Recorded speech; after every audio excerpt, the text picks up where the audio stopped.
হিসনুল মুসলিম বর্ণিত সকাল সন্ধ্যায় 10 বার দুধ পড়া আমলটি করা যাবে? অনেক আলেম এটি দুর্বল বলেছেন। হ্যাঁ, দুর্বল, হাদিসটা দুর্বল। তিনি পরবর্তী সংস্করণে ওই হাদিসটা বাদ দিয়েছেন। ওনার সাথে আমার দেখা হয়েছে মক্কাতে, উনি আমাকে অনুমতি দিয়েছেন সব কিছু করার, আলহামদুলিল্লাহ।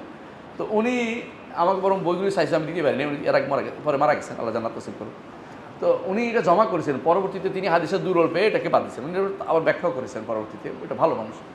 তো ওইটার কিন্তু দুরূদ পড়তে তো নিষেধ নাই, উত্তম তো আপনি এটা সময় এবং সংখ্যা নির্ধারণ না করে সারাদিন দুরূদ পাঠ করেন, বিশেষ করে শুক্রবারে, তাতে কোনো সমস্যা নেই। কিন্তু ফজরে এর সকাল সন্ধ্যা জিকিরের মধ্যে সকাল সন্ধ্যা না, সকাল বিকাল হবে, সকাল বিকাল, সন্ধ্যা তো রাতে হয়, তাই না? হাদিসে আছে মাসা, তাই না? সকাল বিকাল, সন্ধ্যা যদি কোনো বিকাল হয় তো সমস্যা নেই, একই অর্থে ওইটা আমার আপত্তি নাই, বাংলা বুঝতেছি না। 10 বার তো আপনাকে বিকেলে পড়তে হবে, এটা রাতের বেলা নয়। 10 বার দুরুদের নির্ধারণ সংখ্যা না করে আপনি এমনি আমভাবে যে কোনো সময় পড়বেন, অসুবিধা নেই। যত বেশি দুরুদ পড়বেন তত বেশি রসুলের কাছে থাকতে পারবেন হাসরের দিন। তো এই হাদিসটা দুর্বল হিসাবে কিন্তু আমলটা দুর্বল, আমলটা অন্য সময় করবেন।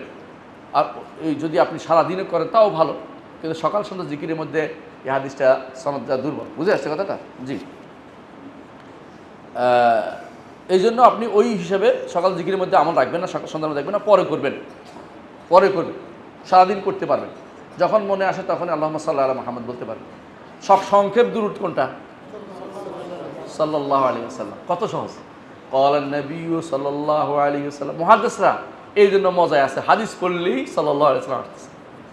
ক্বালান নবিয়্যু সাল্লাল্লাহু আলাইহি ওয়াসাল্লাম, এর চেয়ে বেশি দুধ কেউ পড়তে পারে, কারণ তারা হাদিস পড়লেই চলে আসে। এই জন্য যত বেশি হাদিস পড়বেন, পড়লেই সাল্লাল্লাহু আলাইহি ওয়াসাল্লাম আসবে, সাল্লাল্লাহু আলাইহি ওয়াসাল্লাম আসবে। সাল্লাম বলবেন না, আবার সাল্লাল্লাহু আলাইহি ওয়াসাল্লাম শুদ্ধ করে বলবেন। তাই